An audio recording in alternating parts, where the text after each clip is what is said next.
Topic is critical minerals. सबसे पहले news में क्यों है। हाल ही में खान मंत्रालय ने भारत के महत्वपूर्ण खनिज पर देश की पहली रिपोर्ट जारी की है। खान मंत्रालय ने महत्वपूर्ण और रणनीतिक खनिजों की पहचान के लिए एक समिति का गठन किया है। इस सूची में 17 दुर्लभ धातुओं और 6 प्लेटिनम ग्रुप पीजीई के साथ 30 महत्वपूर्ण खनिजों को शामिल किया गया है। इनमें से प्रत्येक खनिज को भारत के भूवैज्ञानिक भंडार में उनकी सीमित उपलब्धता के आधार पर महत्वपूर्ण खनिज के रूप में नामित किया गया है। REEE में शामिल है लैंथेनाइट आवर्त सारणी 15 लैंथेनाइट्स आवर्त सारणी में परमाणु क्रमांक 57 मतलब लैंथेनम से ले गए 71 तक के तत्व। इसके बाद है स्कैंडियम और इरिट्रियम। स्कैंडियम की परमाणु संख्या कितनी है 21 और इट्रियम की कितनी है 39। रेयर अर्थ एलिमेंट्स को हल्के RREs और भारी RREs में वर्गीकृत किया जाता है। कोई खनिज कितना महत्वपूर्ण है, इसका आकलन मुख्य रूप से 2 मापदंडों के आधार पर किया जाता है। यह सूची खनन क्षेत्रक में नीति निर्माण, रणनीतिक योजना और निवेश संबंधी निर्णय लेने में एक मार्गदर्शक फ्रेमवर्क के रूप में काम करेगी। महत्वपूर्ण खनिज क्या है। महत्वपूर्ण खनिज ऐसे तत्व हैं जो आज अनिवार्य हो चुकी आधुनिक प्रौद्योगिकियों के निर्माण हेतु आधार हैं। साथ ही अक्सर इन खनिजों की आपूर्ति श्रृंखला में व्यवधान होने का खतरा बना रहता है। महत्वपूर्ण खनिज के कुछ उदाहरण इस प्रकार हैं, जैसे कि एंटीमनी, बेरिलियम, बिस्मथ, कोबाल्ट, तांबा आदि। भारत के लिए कोबाल्ट का आयात स्रोत चीन, अमेरिका व जापान है। कोबाल्ट के प्रमुख आयात स्रोत चीन, अमेरिका और जापान है। लिथियम के प्रमुख आयात स्रोत चिली, रूस, चीन है। निकेल के प्रमुख आयात स्रोत स्वीडन और चीन है।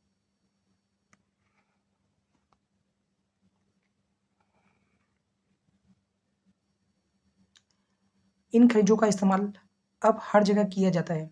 उदाहरण के लिए मोबाइल फोन, कंप्यूटर से लेकर बैटरी, इलेक्ट्रिक वाहन, सौर पैनल, पवन टरबाइन जैसी हरित प्रौद्योगिकियों में इनका उपयोग महत्वपूर्ण है। इनका आर्थिक महत्व होता है, प्लस आपूर्ति संपत्ति जोखिम भी होते हैं और इससे आती है आर्थिक महत्व। तो इन्हें महत्वपूर्ण मिनरल क्यों कहा जाता है, क्योंकि इनका एक तो आर्थिक महत्व है और दूसरी बात है इनकी सप्लाई से रिलेटेड चुनौतियाँ होती हैं या फिर इनकी सप्लाई कम होती है। इस वजह से इनकी महत्ता और भी ज़्यादा बढ़ जाती है और इन्हें महत्वपूर्ण खनिज बोला जाता है। आर्थिक महत्व क्या क्या है। व्यवधान की संभावना, तो आर्थिक महत्व में क्या क्या है, व्यवधान की संभावना। दूसरी बात क्या है,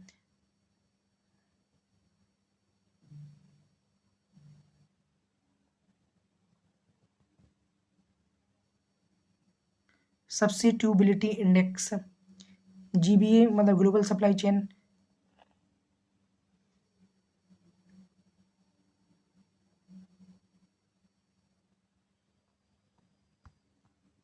भारत की महत्वपूर्ण खनिज पहचान प्रक्रिया के प्रमुख उद्देश्य। भारत ने ऐसा क्यों किया है। सबसे पहले है आर्थिक समृद्धि, प्रतिस्पर्धात्मकता, रोजगार सृजन का समर्थन करना। नेक्स्ट क्या है, अनुसंधान, नवाचार, अन्वेषण को बढ़ावा देना। तीसरा क्या है, सहयोगी देशों के साथ वैश्विक सुरक्षा और साझेदारी को बढ़ाना। इसके बाद है अत्याधुनिक रक्षा उपकरणों के लिए कच्चे माल की आपूर्ति सुनिश्चित करना। तो अत्याधुनिक रक्षा उपकरणों के लिए कच्चे माल की आपूर्ति सुनिश्चित करना। जलवायु कार्रवाई, पर्यावरण संरक्षण को बढ़ावा देना, क्योंकि जो हमारी क्रिटिकल मिनरल हैं उनसे कई प्रकार की जो हरित प्रौद्योगिकी हैं जैसे सोलर प्रौद्योगिकी, पवन टरबाइन आदि का निर्माण किया जाता है। प्रत्येक देश अपनी व्यक्तिगत आवश्यकताओं और रणनीतिक विचारों के आधार पर इन खनिजों की अलग अलग सूची बनाता है। तो प्रत्येक देश अपनी व्यक्तिगत आवश्यकताओं और रणनीतिक विचारों के आधार पर इन खनिजों की अपनी अलग अलग सूची बनाता है। भारत के लिए महत्वपूर्ण खनिजों का महत्व। सबसे पहले आर्थिक समृद्धि के लिए, तो लिथियम, ग्रेफाइट, कोबाल्ट, टाइटेनियम जैसे खनिज हाईटेक इलेक्ट्रॉनिक्स, दूरसंचार, परिवहन आदि के विकास के लिए आवश्यक है। देश में महत्वपूर्ण खनिजों के प्रचुर भंडार से भारत की आत्मनिर्भरता सुनिश्चित हो सकती है। साथ ही इससे आपूर्ति श्रृंखला में किसी प्रकार के व्यवधान से भी सुरक्षा होगी। नेक्स्ट क्या है, जलवायु कार्रवाई। जलवायु कार्रवाई को बढ़ावा देना।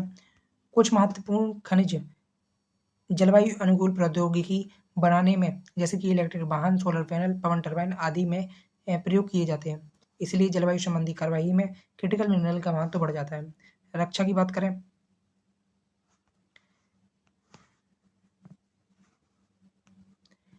लिथियम, निकेल, सिलिकॉन जैसे महत्वपूर्ण खनिज एरोस्पेस तथा रक्षा क्षेत्र के लिए उपयोगी होते हैं। ठीक है, इसके अलावा फास्फोरस जैसे जो क्रिटिकल मिनरल है, फास्फोरस जैसे क्रिटिकल मिनरल भारत में उर्वरक उद्योग के लिए महत्वपूर्ण है। इसके अलावा है सुरक्षा में, तो भारत को अपने, तो यहाँ पर एक हम लिख लेते हैं उर्वरक, तो उर्वरक और खाद्य सुरक्षा के लिए, तो उर्वरक और खाद्य सुरक्षा के लिए फास्फोरस फास्फेट खनिज हैं, जो फास्फेट रॉक।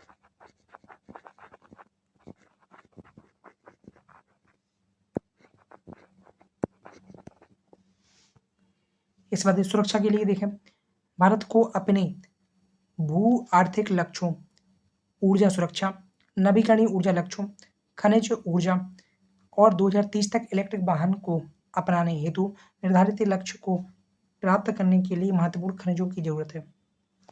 महत्वपूर्ण खनिजों से जुड़ी चिंताएं, सबसे पहले है आयात निर्भरता।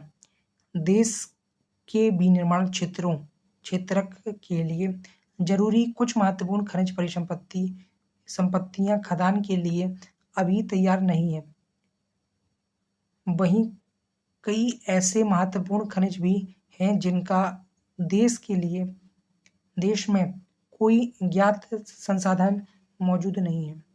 आपूर्ति श्रृंखला संबंधी समस्या, यदि महत्वपूर्ण खनिजों का खनन कुछ भौगोलिक क्षेत्रों में केंद्रित हो या इनका प्रसंस्करण कुछ जगहों पर सीमित हो, तो इनकी आपूर्ति श्रृंखला में व्यवधान उत्पन्न हो सकता है या इनकी कमी का संकट पैदा हो सकता है। उदाहरण के लिए, चीन स्वच्छ ऊर्जा, इलेक्ट्रॉनिक्स और रक्षा प्रौद्योगिकियों के लिए जरूरी दुर्लभ भूतत्व खनिजों के 3/5 हिस्से के, मतलब अगर बात करें तो लगभग 60% का खनन करता है। साथ ही 4/5 हिस्से से अधिक का प्रसंस्करण भी चीन में किया जाता है, 80% का चीन में किया जाता है।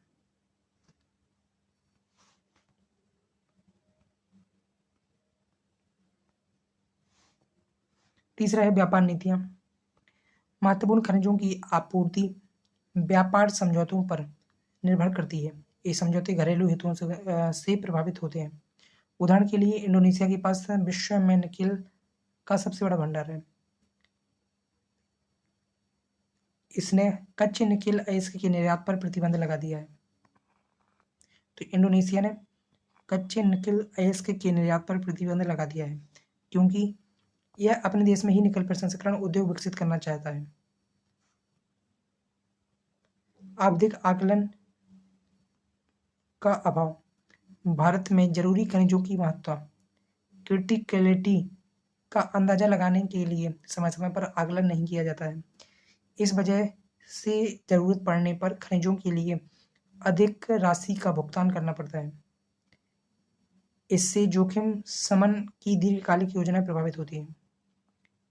सीमित विकल्प और पुनर्चक्रण, इन खनिजों की विकल्प की कमी है। साथ ही ये खनिज उपयोग के बाद पुनर्चक्रण योग्य नहीं बचते हैं।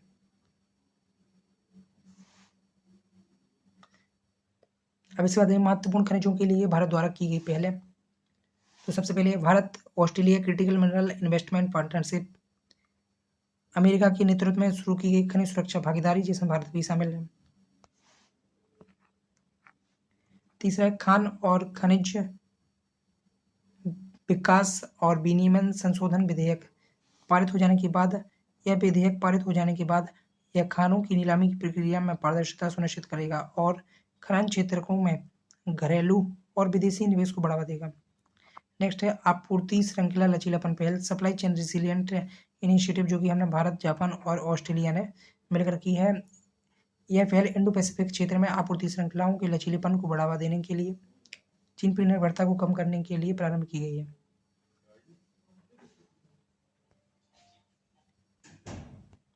आगे की राय क्या है? सबसे पहले है खान मंत्रालय द्वारा की गई सिफारिश, महत्वपूर्ण खनिज पर एक राष्ट्रीय संस्थान और उत्कृष्टता केंद्र स्थापित करना। सेकंड,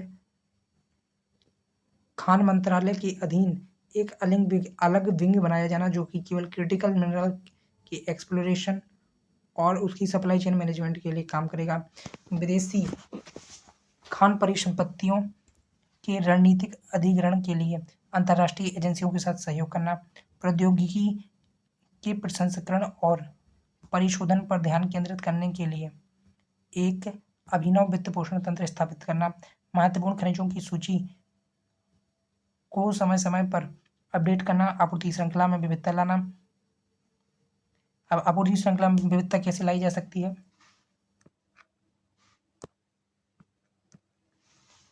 भारत को वैश्विक आपूर्ति श्रृंखला के आघातों के प्रति लचीलापन विकसित करने के लिए एक विविधतापूर्ण आपूर्ति श्रृंखला की जरूरत है।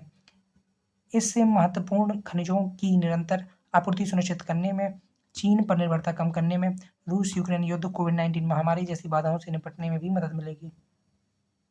राष्ट्रीय फ्रेमवर्क विकसित करना।